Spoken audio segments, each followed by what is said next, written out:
everybody, and welcome to episode 8 of the Bao Podcast. Today I'm with a new guest, Rik Neven. Rik is the founder of editorial office Palindroom, and Palindroom is specialized in writing articles on construction and architecture. With Palindroom, he created websites where they publish this latest news about the industry. One of these websites, architectura.be, is the most visited architecture website in Belgium. Rik also has his own podcast, the architectura.be podcast, where he invites Belgian architects to share their vision. He's also very passionate about circular construction, and for this reason he started circubuild.be, another website focused on the circular construction market. With this background, of course, Rik, you were the perfect guest for our little podcast here. So I'm also very curious to get to know you a bit more and your activities, and also to have you expand a little bit on the knowledge you gained by doing this. Mm-hmm. So thank you. I'm quite honored, and not only because of being a podcast guest, but also because I saw which people you interviewed previously, and there are quite some people I've interviewed myself, and which I've deep respect for, like Chris van der Voorde van Juna, Bart Verheijen, Sunita van Heers, Johanna Michiels. They're quite people who have big knowledge on circular construction, yes. Definitely. Yeah, we have been very blessed with the guests that we've been able to assemble in the 8 episodes that we've been doing now. But nevertheless, I think you are a perfect member of this very select group up to now. Thank you. Because you are the founder of Palindroom, right? Right. Mm-hmm. And they are with architectura.be and circubuild.be. They are the biggest websites in Belgium or in Flanders on this? For architects, yes. Yes. You can compare it to, for example, Livios. That's a website for people who are building. It's a B2C website, and they've got about 900,000 visitors each month. Okay. We have about 50,000, which is good for a niche site, for a B2B site, but you can't compare it to a B2C. No, yes. Of course. It's a way bigger market. Yes. Let's maybe start at the beginning. How long ago did you start Palindroom, and what was the idea behind it? Why did you start with this? Yes, I started it about 11 years ago. Before that, I was editor-in-chief of Livios, a website for people who are building a house, a B2C website. And I liked doing that, but at the same time, I was also editor-in-chief of Bouwen aan Vlaanderen. That's a B2B magazine in which we write articles about projects, bigger projects. And then I got to interview architects, and I saw that was something that really interested me. Because if you're writing about construction, you make a comparison between a laminate floor and a parquet floor, or you say what's the difference between aluminium windows and PVC windows. But after a while, that's quite boring. But when you get to interview architects and architecture, it also has an artistic aspect on it, architecture. And also, architects have quite an impact on the society and on the environment. And that's something that I found very interesting. And then I noticed that in Holland, you have websites like Architectenweb and dearchitect.nl. And those were websites specifically for architects, for the prescribers, as they say. And that's something we didn't have in Belgium. And so that's me. We have to have this in Belgium too. And I asked my former boss, the boss of Livios, isn't that something that we should do? But he wasn't very enthusiastic about it, so I thought by myself, okay, then I'll make it myself. And that was the beginning of architectura.be. And I started all by myself. So in the beginning, I had to write the articles, I had to do the sales, to find companies who would support me, I had to do administration and all kind of things. And after a while, I could hire some people, and now we're with 15 people, yes. Okay, wow. That's already quite big. Yeah, it's not small. No. And did you immediately start full-time working on it, or did you start part-time and then... That was part of the problem. Like if you make a website like architectura.be, you can't gain money directly from it. You have to wait a little bit until the website is well known, and companies like Reiners Aluminium, Wienerberger, Van der Zande find it important enough to spend money on it to get in contact with architects. But it takes quite a time before your website is well known. And in the meantime, I had to earn my money by being a journalist for construction, so I had to write articles. Mm-hmm. Mm-hmm. Okay. Were there any specific moments in the development of architectura.be that you felt like, okay, it's starting to take off? Yes, when companies came to contact myself, mm-hmm. And they notice, what are you doing? And architects are very important for us, so we're interested in what you're doing. And from that point on, you knew, okay, we're doing something that in which there is a need for us. Mm-hmm. And how long did it take you to get to this point, roughly? I think about half a year, 1 year. Okay, that's something. Quite quick. Yeah. Mm-hmm. But we don't do only the website Architectura. We also bring content on the construction industry. Like we write articles for B2B magazines. We make podcasts. We organize webinars and that kind of things. Okay. Mm. So the underlying motivation of the environmental impact and it was in the beginning, it was more about the aesthetical side of building that interested you, and then afterwards you developed more the interest in the circularity aspect? Or? I was always interested in the sustainability of a company, because I think as a company owner, you have a responsibility to change things. Yes, there's a saying that say if you don't change anything, nothing changes. And it means everybody has to change. The mm-hmm. government has to change. The public has to change. But as the owner of a company, you have to change too. And you have to do things in a different way so you can create less impact on the environment. Mm-hmm. And that was something that was really important for me. And from in the beginning, I wanted to be a company that was run in a very sustainable way. Okay. And for example, I'm a big believer in working at home. Okay.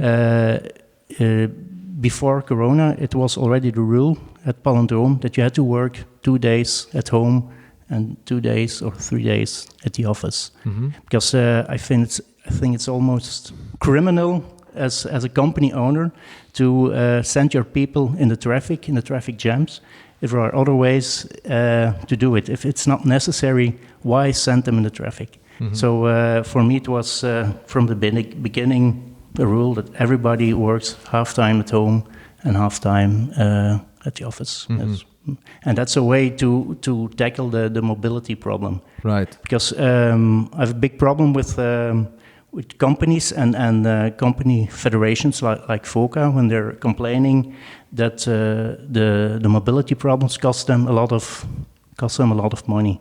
But complaining is something you do of which you are the victim, not mm-hmm. of something that you cause yourself. Mm-hmm. Because who's riding to Brussels or Antwerp each day, or the company owners or the employees that have to come to the office because of their company owner. So they create the problem themselves. So they shouldn't only look at what the government does or not don't do, but they should think, how can we tackle this problem ourselves? And working at home is one problem, and situating your office near the station is also a good way to do it, yes. Mm-hmm. Mm-hmm. But the main motivation to start with Circubuild, for example, that wasn't focused on the mobility problem, right? No. Mm-hmm. It It was more focused on the circularity aspects of the construction market. I remember when a trainee was working at our office. She had an interview with Chris Blakers. He worked for Attract, an architect office at that time. And she had an interview about some projects they did. And she said to me, yes, Chris, because I didn't know him that time, he wants to speak with you about circular construction. I thought, okay, let him come. I invited him. And I thought, yeah, it's a little bit like using more recycling and stuff like that. But then he started talking and about what circular construction is, and I really thought, wow, this is very, very interesting, and this is the way where we should head to. And then I thought, we have to do something with Architectura about circular construction, yeah. Small practical notification. Can you keep the mic a bit closer? Yeah, perfect. Okay. Yeah, that's gonna be a bit better for the audience. Okay, so it started with Chris, and then how did he explain it to you? That's difficult to say. I don't remember at all.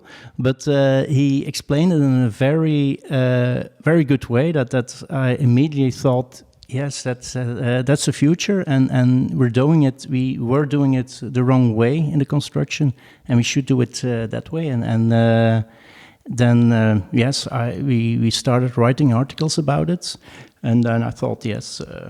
That's an interesting project to do, Circubuild.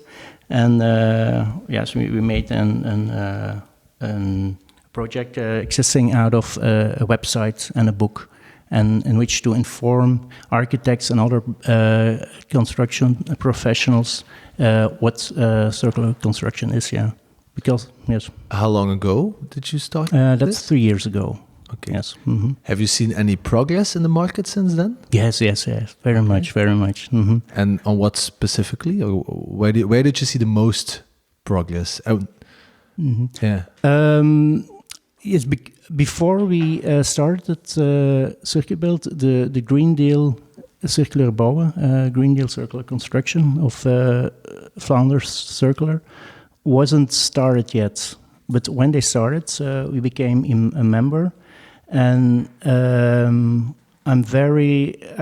a lot of respect of what they have done, because they're an organization run by the government indirectly, and there are several organizations like that.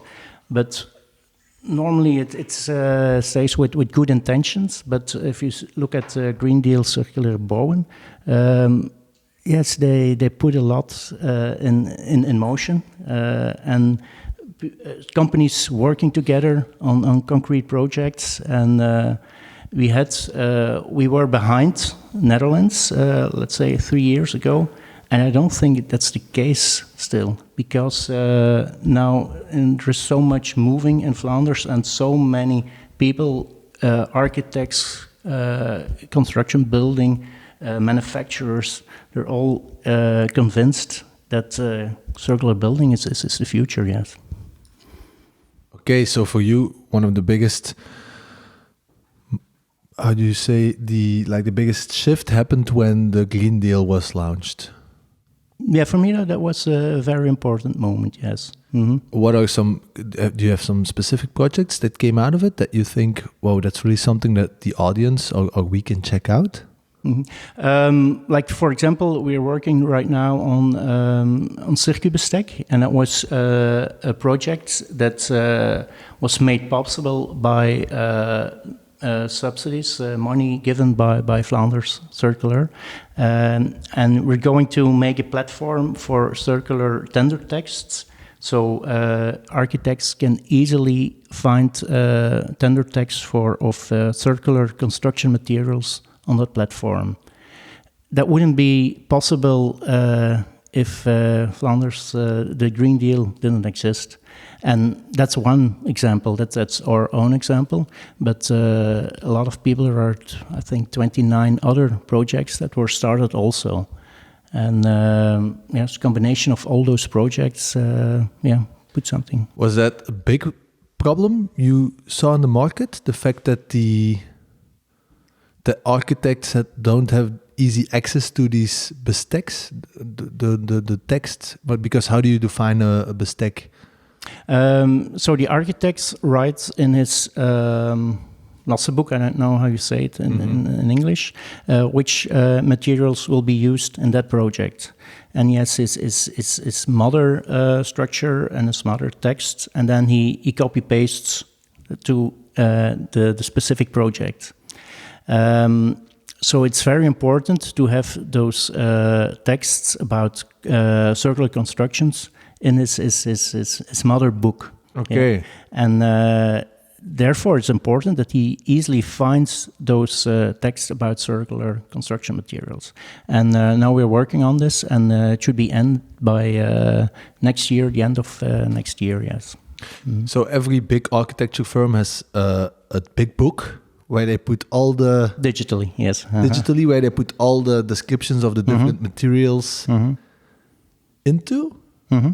And they pick. And then they pick and they put it into the... how do you say lastenboeken? Marty, do you... Any idea? Mm-hmm. And for Bao, it's important that those texts will be because in I think there. Your colleague contacted us to write a neutral bestek. Yes, get into the project, and now we are also going to publish it on our own website. Yes, I good. And it's very important; it has to be neutral. Yes, we can't name a company in it. Yes, but that's a little bit a catch-22 in a certain sense, because from our perspective, I read the text and it was of big help to us. It's also something that we now can use. Very good. But if I read it, there is no one else except for us, even if you write it as neutral as it is, that does the same thing. No, and that's a problem, because there is also a law that you should be able to compare 3 competitors. For public building projects. But you can't compare a Bao with anything. And that's a problem, yes. And that's a problem with a lot of those circular solutions, that they're the only one. And that's stuff for the lawyers to make sure that everything is in accordance to the law, yes. Is that something that the right governmental body, I don't know who it would be, but is that something that's being looked at that you know of? Yes, they're certainly looking at it. Like U Hasselt, for example, Jonas Voorter is doing investigations specifically on that. How can we make sure that in public tenders that there can be much more circular solutions, and it's also according to the law of aanbesteding of tenders. Okay. Yeah, because if it's going to stay this way, it's a huge hurdle to get included as a circular solution in every project that the government is building, for example. Yes. And that's a problem you have to tackle with more than one company. We can't do it ourselves. So we had the help of Chris, who's doing it. We have the help of Wiebe and of VMSW, the social building companies. And that's also a good thing about the Green Deal, that they bring together different companies and different people. Okay. And then with CircuBuild, you really wanted to create a platform to emphasize the different circular solutions that are coming to the market, because you think this is important? Yes, communication is very crucial for everything, but certainly for circular construction. If no architect knows about Bao or about the SAMs, they don't read articles about the UNO-walls, then they won't use it. So it's very important that it is communicated. And that's the purpose of CircuBuild, bring together the needs of the architects and the constructor and the solutions of the manufacturers. Yes. Do you think there's also a role of the government to communicate these solutions more? Because you're a private organization who, I believe, indeed is doing very valuable work. But is it, in your opinion, is it something that's also more? They can facilitate it, But I think it's the best that private companies do it, but they certainly can facilitate it. And giving money for the Green Deal and for those projects is one way of facilitating it, yes. Okay, so how do you look at the future of this circular construction revolution? Do you think we can already speak of a revolution, or do you think it's something that's slowly becoming more and more real? And are we going at it quickly enough? Yeah, there's a lot of questions in one. Yeah. How are you looking at the speed of this transition? I think we're going quite fast now, but not fast enough. Yes, if you look, for example, at the problems in Eastern Europe 20, 30 years ago, when the wall of Berlin fell, suddenly all those countries started having a new government, and they acted in a totally different way than before. And I think that's possible for the circular construction too. We have to have some incentives, and then it will start. And some of those incentives are big prestige projects like Zinnen-Noord in Brussels. Mm-hmm. Architects, if they see that, if they're doing that there, why wouldn't we then use the same principles? So, and because of the Green Deal of Europe, we have to put more emphasis on materials, and we have to do something about these CO2 problems, and that's one way of doing it. So I'm a little optimistic that we can achieve a lot in a short time, but then we have to aan de kaart trekken, as they say in Dutch. Mm-hmm. Yeah, we need to get together to have it go even quicker. Yes, right. And you're trying to take on the role from a communication perspective to create more awareness about the different solutions that are being developed to help solve this issue. Are there any other valuable actions that can be taken, maybe less on the communication front, that you see today in the market? There's a big problem with the cost aspects. Demolishing something and buying new materials is at that moment way too cheap, and the contractors, the people working in a company, they're way too expensive, and that's something that has to change. But that's not easy to change that. But that's something that definitely has to change. And the carbon tax, for example, is one way of doing this, but it's not easy to get this accepted. Mm-hmm. Last week I was at Circular Real Estate 2021 in Antwerp, and I talked to a guy there, and he was responsible of demolishing buildings, huge buildings. He was an engineer, and he needed to do the calculation, and he needed to go to these older, bigger buildings where there usually aren't even any plans of. So we really need to bring everything into the right form and to calculate everything, how it needed to be demolished in a safe way.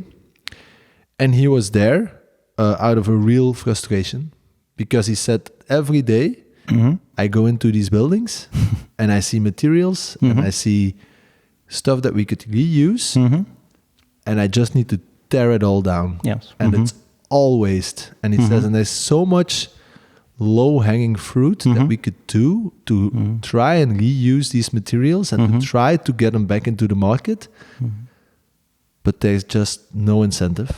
Therefore, initiatives like Rotor are great. They showed us that materials in old buildings do have a value, and that it's worth of reusing them. And last week I was a lecture of Frederik Beinens of Democo in Hasselt, and he said today this already cheap, and it is already interesting to put away the insulation of an old building and use it in a new building. And I was very surprised because insulation is a material that you would not easily associate with a circular building because it's way too cheap. But now it's already interesting, and it's already regarding the price interesting to put it away and use it somewhere else. Mm-hmm. Yeah, I think we need more and more markets. There need to be more and more markets created for these type of solutions and these type of products. Because the guy I was talking to last week, he also mentioned that just the example he gave was wood, right? Wood prices have gone through the roof the last 12 years. And he said, there are many projects that we're working on today that they have hundreds of kilos, or if not tons and tons of wood that they get out of the building. And then they went to a big industrial party who, I'm not going to say any names, but who they offered it to. And the normal price that they pay for, I think it was like 1,000 kilos of wood is like 60 euros. Just, I don't know if it's 100% accurate, but that's what I remember. And I said, we went to them and we said, look, this is also still great material. We can offer it to you for 50 euros.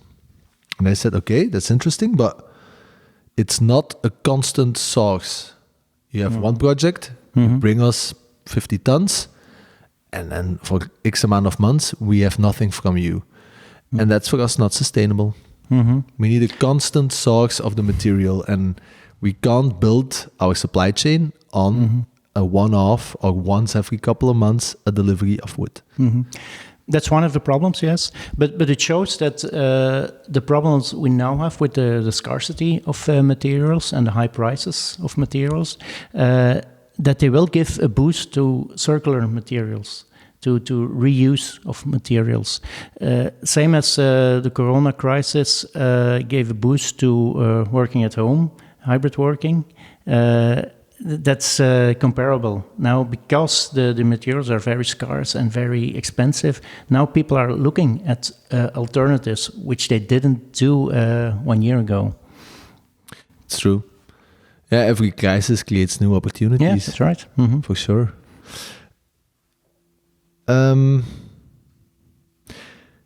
Outside of the Green Deal, and if you look at the circular construction market in general, there is the communication aspect, which you are trying to solve. There's a legislative element to it. Are there any other big parts that you identified where you think there really is a high need for individuals or organizations to try and make an impact there, to help and move this problem ahead? Yes, that's not an easy question, but as I stated before, the cost aspect, because nowadays we're too much looking at short terms. What's the price of the material you buy now? But we don't take a look at the indirect costs, and that's something we should take into account, and which should also be paid for, and in that way, reused materials, circular materials will become cheaper, and the virgin materials will become more expensive, and that's a mind shift we have to get to start with. Yeah, I think. So a bit more of the carbon taxing, or yes, or they would say every building needs to have X% of its material recycled at the end of its life cycle. Yes, and the authorities should give a good example, and if they write tenders for public buildings, there should be in the tender that let's say 20% has to be reused of the material, and then they are obliged, the contractors and architects, to use those materials, and then they will also become cheaper. So that's an important role the authorities have to play. Yes. Yeah, it's the same conclusion we actually had last week at that circular real estate event. Most of the speakers, they also agreed in the end that there's a huge role for the legislative and the government to play in helping to solve this. But it's kind of frustrating because unless you are willing to go into politics, or you have a huge lobby machine behind you. What can you do? Yes, to say the same message again and again, and if you say it enough, and more people start saying the message, then they will understand it. So there's no more than we can do, and just take action, because it's not the only thing is not talking about it or writing about it, but you have to create concrete circular projects like they're doing now at Camp C in Westerlo, for example, and they're going to build one in Hasselt too, and that inspires people and architects also to do something similar. Yes. Okay. We're not going to solve it here during this interview, of course, but we can only help to think about the potential solutions. If we look a little bit more back to Palindroom, you've been doing it now for 11 years. What are like some key lessons you learned in these 11 years? The main lesson is that you don't have to underestimate yourself. Because when I was an employee, not an employer, I had certain ideas of things I wanted to do. I wanted to publish a book, for example. But I always thought, no, that's something I can do myself. I need a communication office for that, or I need a collaboration with a newspaper, an editor, or thing like that. But then at the moment, so no, I'm just going to try to do it myself. And I tried to do it myself, and I looked at people who could help me with this. And then you can do it. If you really believe in it, then you can succeed in it, but you don't have to underestimate yourself. What was for you the tipping point? When did you said like, okay, now I'm gonna do this. I'm gonna start on it. I'm gonna start working on it. I'm gonna take it from an idea to an action. Do you remember? Was there a specific? I think when I saw those Dutch websites I told you about, like Architectenweb, I was really surprised in a positive way. I thought, wow, this is interesting, and then I went to see what kind of examples do we have in Belgium, and there was nothing like that.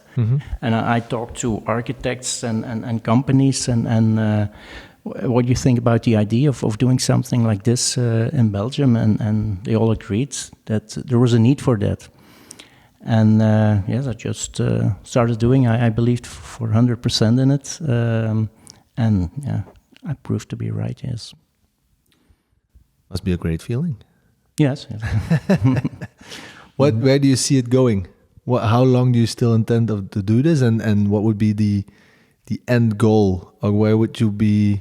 What you're aiming towards? Yeah, I don't have a specific end goal. Certainly not related to an income or a revenue I want to have, or an amount of people that are working for a company. No, I just want to grow steadily and to make new projects, because I think it's very important to go with your time and to do new things like podcasting, like webinars and things like that. And I hope that we can alter the reputation we have right now, and I think the quality we offer. I hope we can give that in the following years, and when I'm not in the office anymore, that the colleagues who are now in the management team will take over, and it will be still the same company. Yes. So the goal would be to have it to become an organization that's no longer reliable on you to continue to spread the message. Yeah. And I started that last year. I invited 3 colleagues to come in the management. So they have to gradually take over. And why wait 1 year before my retirement? Why wouldn't I do it now? And I'm very glad I made this decision, and I can advise it to every other company owner. Mustn't be easy though to... I didn't have any problems with that. No? Not at all. No. How does that come, you think? Because I believe in those people, and I want them to that they keep working for the company, and that they have a good feeling. And then you have to give them responsibility and engagement. And no, I didn't have any problem with that. And how long are you intending to continue to work on it? I'm right now 55. Okay. I don't have plans to retire, and if I retire, I would like to work a few days a week still for Palindroom, and maybe doing the thing that I had to do in the beginning, write articles for the website. That's where you get the most satisfaction from? There was one time that I was really glad I didn't have to write those articles anymore, but now that I don't do it anymore, I miss it. Mm-hmm. And I don't write articles very frequently anymore, but the times that I get the chance to write it and I have enough time to do it, I really like doing it, yes. Mm-hmm. Mm-hmm. Yeah, I can imagine. I'm now responsible for the sales at Bao. Mm-hmm. So in a good week or in a bad week, depending on how you look at it, I have like 12, 13 sales meetings, mm-hmm. which it's a lot. Mm-hmm. It gets into the system, especially if you've been doing it for many, many years. Mm-hmm. So there are moments that I think, okay, I'm very much looking forward to not do any of them anymore, of course, but do less. Mm-hmm.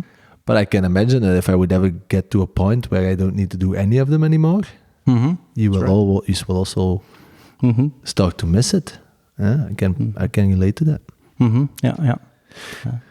So in the decade that you've been working on this, and that you've also been focused on the more sustainable elements of the Flanders or Belgium construction market, are there any companies that you think of as like circular leaders in Flanders? Leaders, you can see it in two different ways. You can be a leader because you're quite a big company.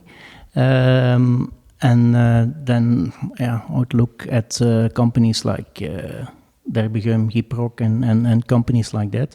But then you have got also leaders who are quite innovative, who are excelling in innovation. And then I'm really, and I don't say that because I'm the guest here, but Bao is a perfect example for that. And I think also, and a company like BC Materials, that's top. So interesting product and so an interesting vision, and they make it work.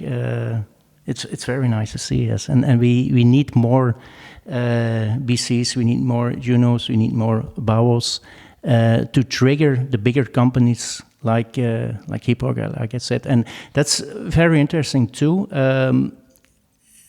There would be a possibility that Gyproc would look at a company like Juno, what's that small company doing? But that's not the case. They embrace the innovative actions of Juno, and they're working together now. And that's very interesting, that the startups with the very innovative ideas and thinking out of the box come together with the bigger companies. Mm-hmm. Well, first of all, thank you, of course, for the compliment. It's nice to hear. We try, of course. But it's true. I must say that personally, I was also very surprised because we started, myself and my co-founder Axel, we started right after we graduated. Like our thesis was on this problem mm-hmm. of the pollution in the construction market. And then we were by the time we met Van Rooij, for example. Mm-hmm. Yes, another example for a bigger company that works together mm-hmm. with a startup. Yes. We were, I would say, 26 years old. Mm-hmm. And we had an idea and we had a prototype. But I was also honestly a bit surprised that these big companies with what is it, almost $500 million in turnover. When we tried to reach out to them, they weren't like, okay, these silly 26-year-olds, they have an idea. They were interested enough to start the conversation. But were they interested in you because you had a company like Van Rooij who was supporting you, or? No, I'm talking about Van Rooij themselves. When we contacted them to try to say, like, look, this is what we're doing, and is there a way that you could help us produce it, and so on. They made time for us, and still up to this day, I'm very grateful for that. And I'm also at that time I was also quite surprised. And that was with Jona Michiels, I suppose, or Geert and Mike Bernard. Yeah. But you have to reach to contact. You have to get lucky to contact the right people. Definitely.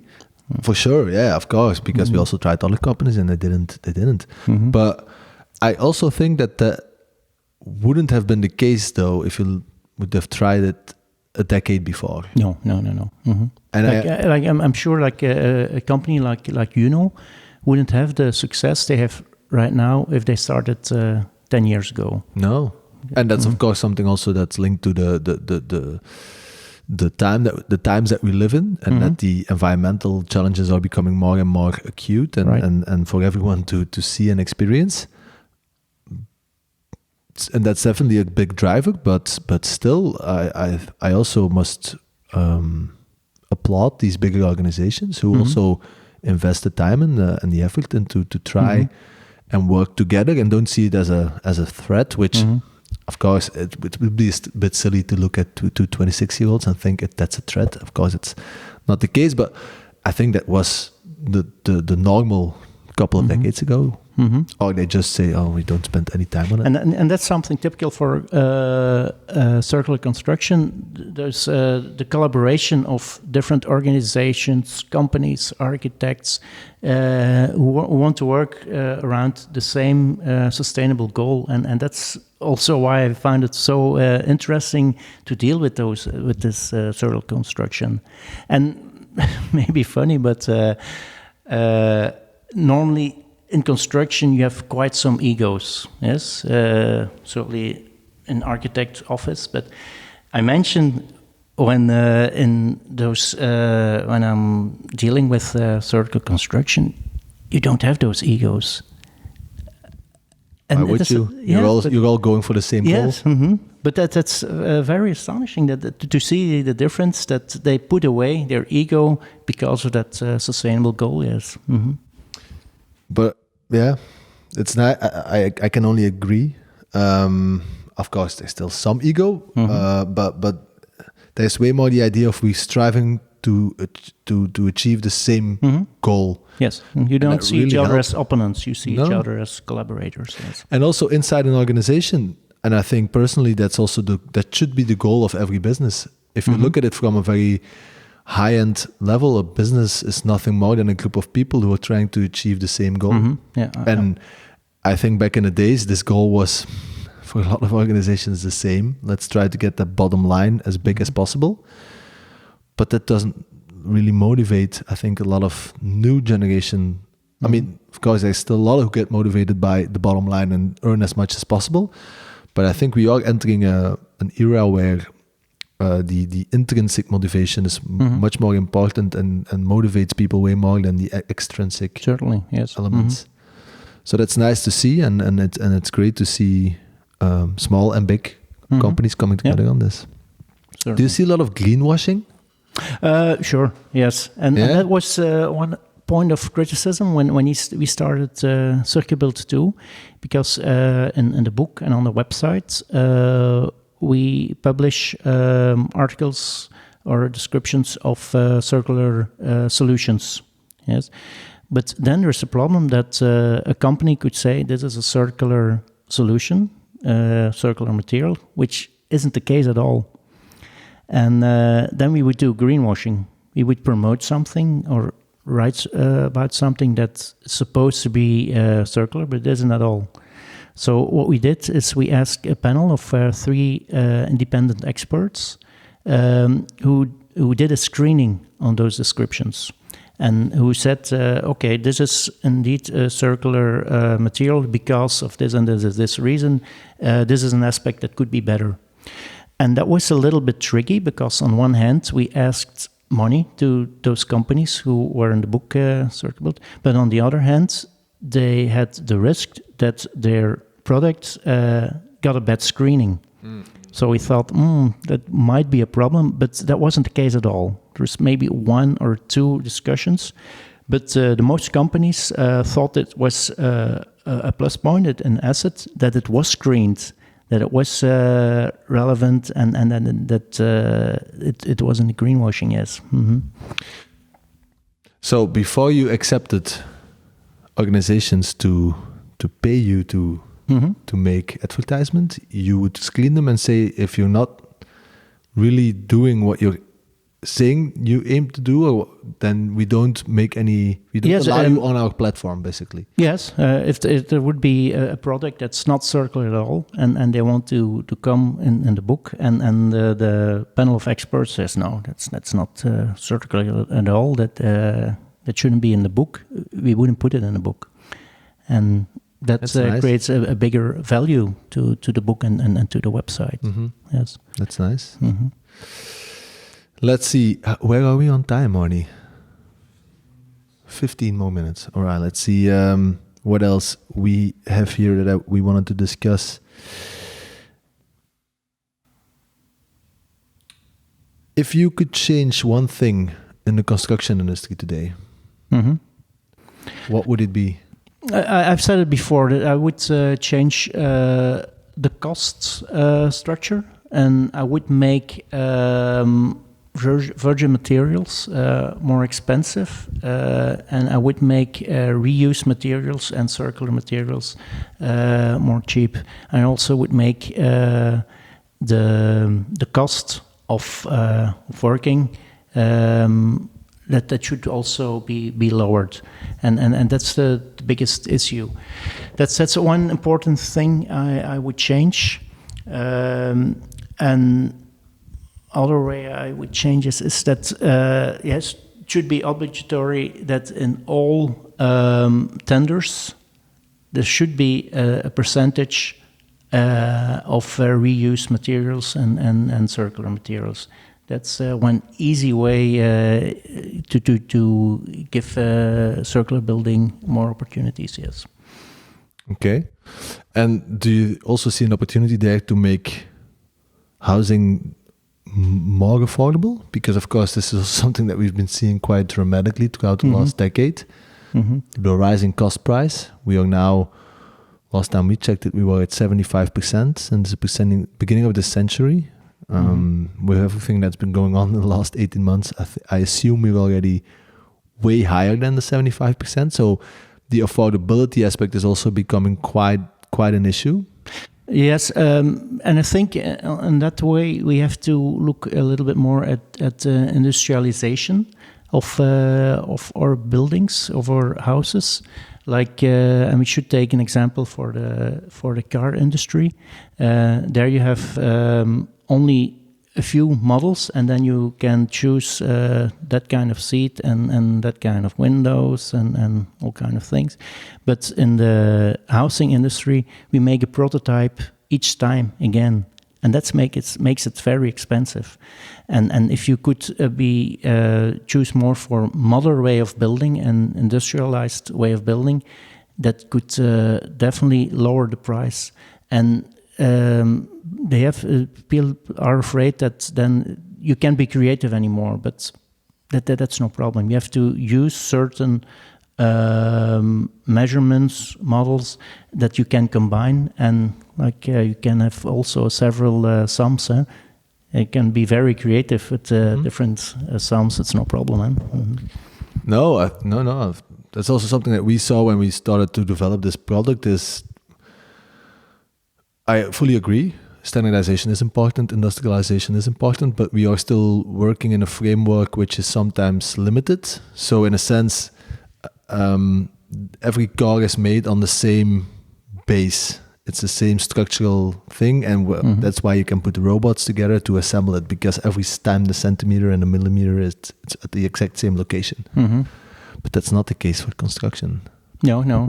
And why is it that one company makes windows of 39.4 centimeters, another one makes 39.8 centimeters, and then one chooses for 38.6?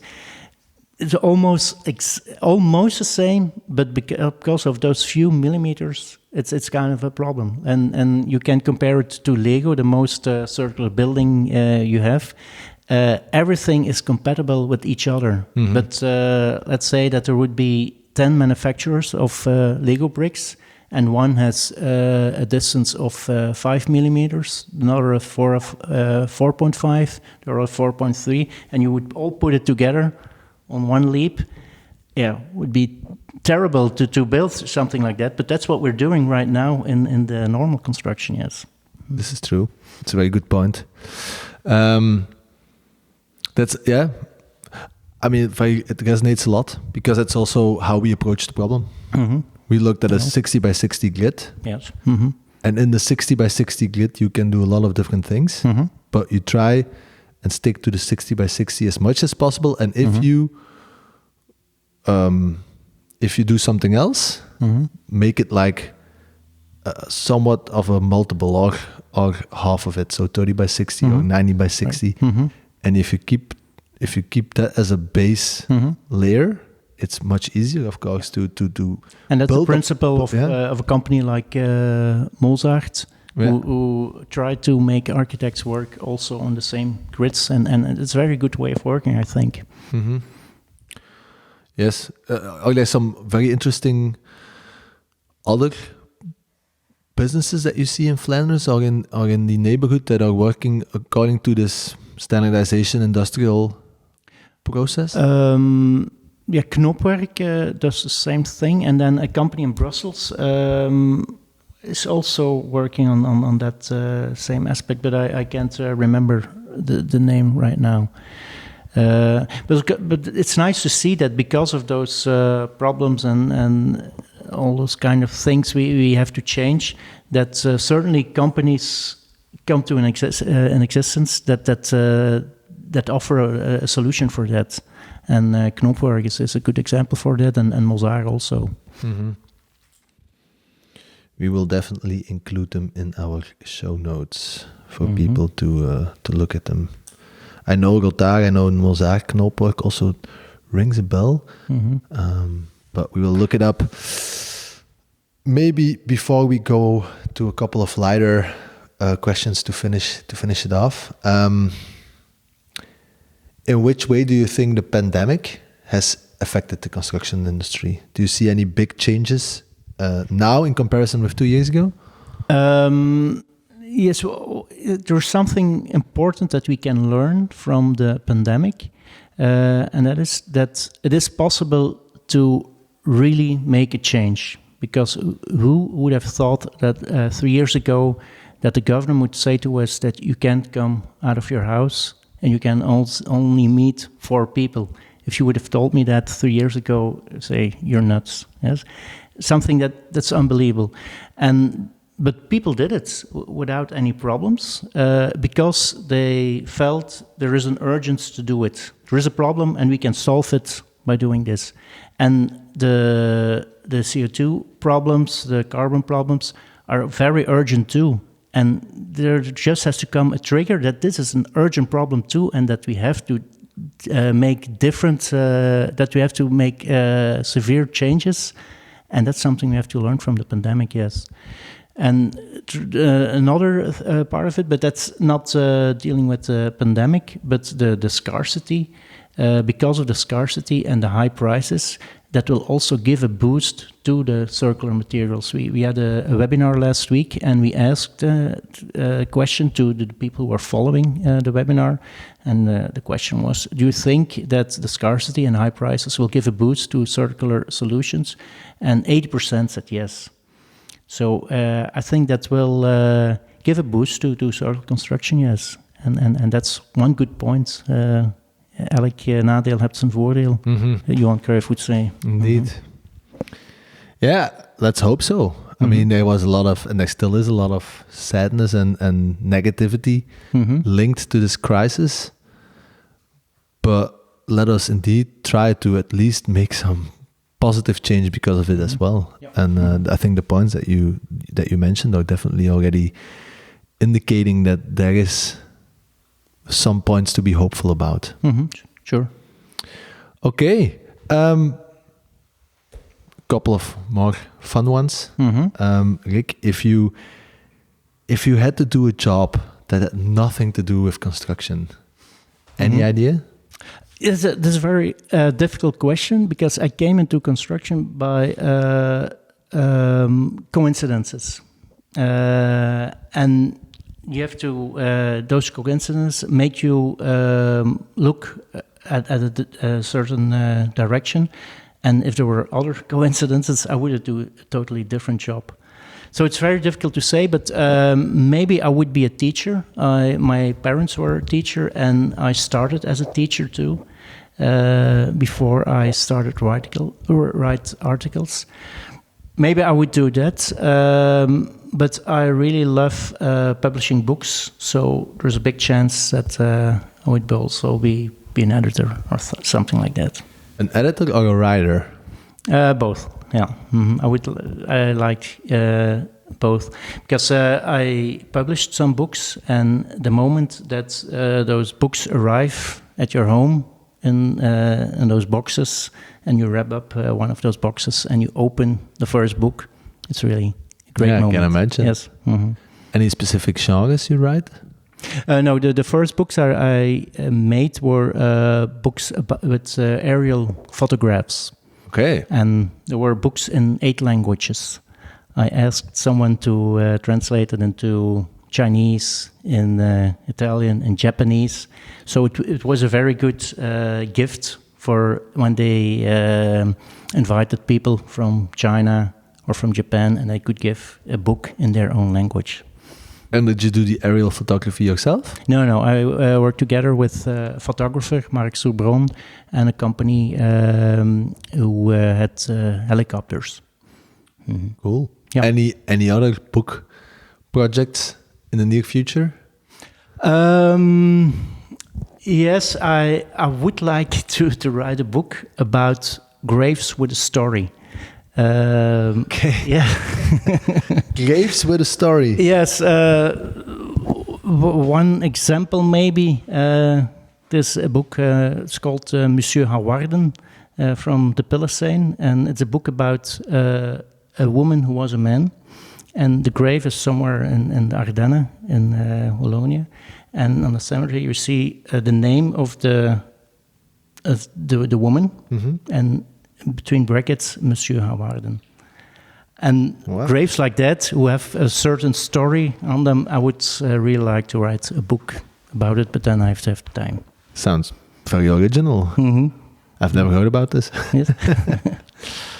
Okay, if you could have a drink with anyone, dead or alive, anyone specifically that comes into mind? Yeah, if you say dead or alive, I would certainly invite my dad who died in 2005, and I would tell him what happened with my life and with the world's and with the people we both know, yes.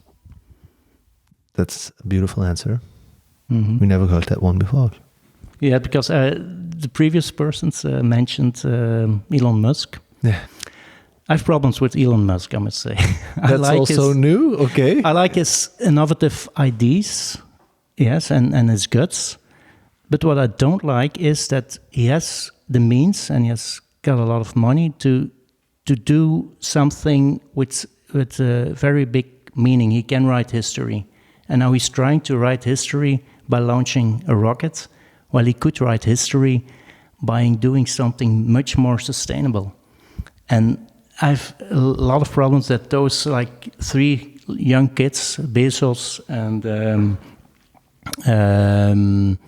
Musk and Branson, are competing for rockets and things like that, while they can do so much more that gives more meaning to the world and do something about the problems we have. For example, and do you have specific ideas what they could do? No, but there are a lot of techniques who need an incentive, and they could give that incentive. Okay. But they don't do it. They're playing with rockets. I do think, to play a little bit devil's advocate, do you know the X Prize principle? No. So the X Prize is an organization that was founded by Peter Diamandis in, I think, end of the 90s. And they do precisely what you say. So they give incentives for like crazy challenges. So they once did one for, I think, the first commercial space flight. So they gave 10 million to the people who could first, or it was even more, first get a commercial plane up to a certain height. Then they did it for genome sequencing. Again, I think it was even more, 30 million. So again, always to have like the carrot on the stick for people to say like, come. And then it boosts an entire new innovation of an industry. And I think recently, a couple of months ago, they launched the X Prize for carbon capturing. And I think, Marty, maybe you can look it up. I would say it was 50 million or something. And that money all came from Elon Musk. So, because he said, okay, I have two companies to run. Yes. One of the two companies, because again, I'm playing devil's advocate. He says his framework is, I have one company who's focused on making the world better here, which is Tesla. Let's try to get sustainable, as the entire industry as sustainable as possible. And then the other one is focused on, let's try and get human consciousness on more than just Earth. And then he said, but I'm 120% focused and all of my time is spent on those. But of course, carbon capturing is very important. So then he did it. How much was it? 100 million. Wow. Just to give another perspective. And also Bezos, that's also something, I mean, I think it's very easy to have a lot of critique on the guy, and I get it. But I do think recently he did the biggest private fund for sustainable donations. 10 billion, I think. Wow. But I also get your point. There's a lot of trouble, and they are so rich. On the other end, also from the other perspective, then again, a lot of people also have the idea that money is just on a bank account, when it's all locked in shares of the businesses that they own. And if they would start selling a lot of their shares, the price would also probably come down quite significantly. So it's a bit a catch-22, because if Elon Musk starts to sell a lot of his shares, everyone else is going to think, why is that guy selling his shares? Something must be going up or must be going on. That's right. Because I also think about this a lot, and I hear these points, and it's an interesting challenge. Okay. Final question. The pandemic has slowed down in the last couple of months. We have been allowed to travel again. If there would be one beautiful location that you could send, that you would really advise the audience to visit, or that you have visited since you were able to travel again, which one is it? I wouldn't go far away, because it's not necessary to take the plane, and that's something I have problems to do with, that we take the plane too easily. And you can see beautiful things in an area of 600, 800,000 kilometers. My favorite place is Lake Como. It's beautiful because it's all authentic, and there are no modern buildings. I like modern architecture, but the places where you don't have this modern architecture, they're so charming, and Lake Como is one perfect example for that. And I would also advise to look at cities who are not that famous, that you don't find in a guide for city trips. But we do each year a little trip with my sister-in-law and her husband, and we also do in a scale of 300 kilometers, and then we visited cities like Zwolle and Münster and stuff like that. They don't ever get tourists, but when we go there and we say, "Oh, we're tourists here," they're so enthusiastic that somebody visits their city. And there's a lot to see, and you don't have the big crowds you have in Barcelona and things like that. Mm-hmm. All right, Zwolle, that's the place to be. Yeah. That's a fun way to end. Okay, Rik, I would like to thank you very much to making time. It was time. my pleasure. Yes. No, thank you.